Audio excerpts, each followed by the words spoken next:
Hey guys, it's Dee from DeesDivineGuidance here for the sign of Cancer for June of 2020.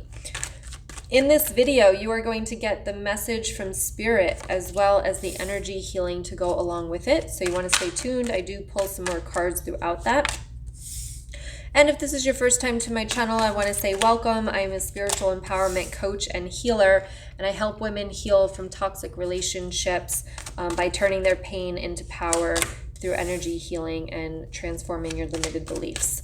I do have a free 3-day challenge coming up in my Facebook group, 3 days to better boundaries. So if you're interested in learning how to create and enforce your boundaries, definitely check that out in the description box and the comments below. And if you haven't already, go ahead and hit that subscribe button as I pull these cards for you. And let's get started with your reading. All right, so Cancer, what is going on in June? Let me finish pulling these two cards.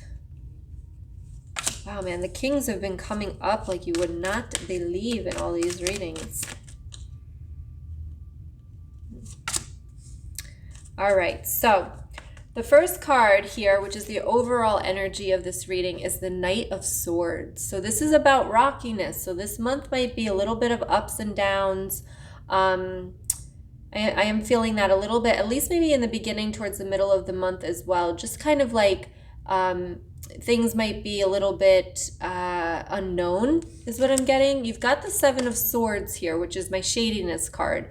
But with this, you've got the World and you've got the Moon and you've got the King of Cups. So in the beginning of the month, I do feel as though there could be some shady shit going on, a little bit of darkness, a little bit of shadows coming out. Now, this is the full moon week. So therefore, with the full moon in Sagittarius, a lot of emotional stuff could have been coming up for you. A lot of overwhelmment, frustration, but just realize that everything will be okay with this World card, that these shadows have to come to the surface so that you can release them. And again, with this Cups, I feel like this is you, like, you know, living that life with love and letting go of the small stuff. Like, don't sweat the small stuff is what I'm getting. So, and realize that when those shadows come up around the full moon, when it feels frustrating, when you feel stuck, that is part of the process, part of the journey, okay? In the middle of the month, we've got the Five of Wands, we have the Magician, we have the Page of Wands, and we have the Three of Pentacles. So this is all about, again, conflict here, but what I truly feel for you here is that you're trying to move into this next version of you. You're trying to step into this next, I talk about stairs and like a plateau. And it's like you're now on the plateau and you're starting to move up the stairs. And it feels as though it's like, oh, do I really have to do that? It's like, I know I really want to get up there, but like, do I really have to go through all these stairs? And that's kind of like what I'm feeling for you. So it's like, you know, you can manifest stuff, but it's like, do I really want to put all that energy and all that work into it? You know, so it's a little funny for me because it's like, you're just kind of being, you're kind of like being like, I don't really feel like doing all that right now. You know, and it's like, well, what the hell are you waiting for? When are you going to feel like it? Like, push yourself a little bit here, okay? Page of Wands, give yourself the chance, give yourself the opportunity and start working towards it. One little baby step is more than no steps at all. So don't overwhelm yourself with the big idea of where you're getting to. Like, if you're talking about a staircase and it's 20 stairs, like, don't think about all 20 stairs. Think about one stair at a time, okay? The end of the month here, you have the Hierophant, you have the King of Pentacles, you have the Eight of Pentacles, and you have the Nine of Cups. So if you can do that, if you start to learn, like the Hierophant is all about kind of guidance, commitment as well. So once you start to make that decision and be like, you know what, I'm going to make it up these 20 steps. I'm going to do it. I'm going to do it. I don't know how long it's going to take me, but I'm going to do it.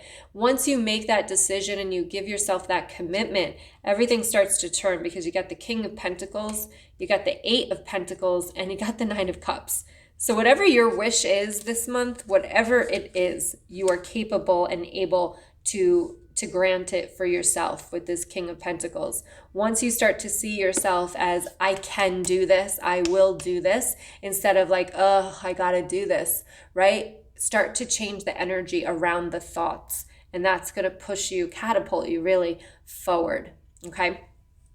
All right. So we're going to go ahead and do some energy healing. So if you've never done this with me before, all you're going to do is just close your eyes, listen to some music, and I'm going to connect the divine energy with your energy in order to release any blockages or trapped emotions. All right, it's only about like 2 to 3 minutes long, and I do pull some more cards throughout, so stay tuned for those messages. All right, go ahead and close your eyes and take a deep breath in. And let it out. Okay, whatever thoughts come in, just let them come in and let them flow out. Here we go.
Go ahead and take a deep breath in. And let it out. All right, go ahead and open your eyes. All right, give me a thumbs up if you enjoyed that energy healing. Also, the cards that came out for you is the Six of Wands, the Page of Cups, and the Four of Cups. So it's like you're starting to recognize, they're also bringing my attention to some narcissists involved here, because it's like the more you can keep yourself peaceful, especially with this Knight of Swords here and the shadiness card, like especially if you're dealing with narcissistic, manipulative people, the more you can keep yourself peaceful and calm, the better off you're going to be. So this is like for me with the Six of Wands, it's like recognize that you have the power here. You have the power in responding, in reacting. And if you don't do that, you're actually going to piss them off even more. But especially if you're dealing with a narcissistic person, they're looking for that reaction from you. So therefore, very important with the Page of Cups and Four of Cups is to keep yourself balanced, to meditate, to quiet your mind, to take a walk before responding or reacting to anything from a narcissistic person. All right, so rise up. You have the power, this Magician card here, right? The world, the Nine of Cups, like everything is at your fingertips. Like your wish will be granted this month if you can keep your cool and not let this, don't sweat the small things. All right, let the shadows come up, see what's happening, be aware instead of attached. Okay, just step outside and be aware of what's really happening. All right, so I hope to see you in my 3 days to better boundary challenge. You can find it again in the description box. And I do have my 21 days to opening and accelerating your psychic ability course coming up. We're starting July 1st, which I'll be going live a lot in that Facebook group to bring you through that process of really opening and accelerating your psychic abilities, which in turn allows you to master your intuition and create that abundance in your life a lot quicker. So I hope to see you there. Make sure you hit the subscribe button and a little bell notification to be notified when I have new videos coming out every single week. I want to say much love to you. Keep strong, keep safe, and I'll talk to you next month. Much love. Bye-bye.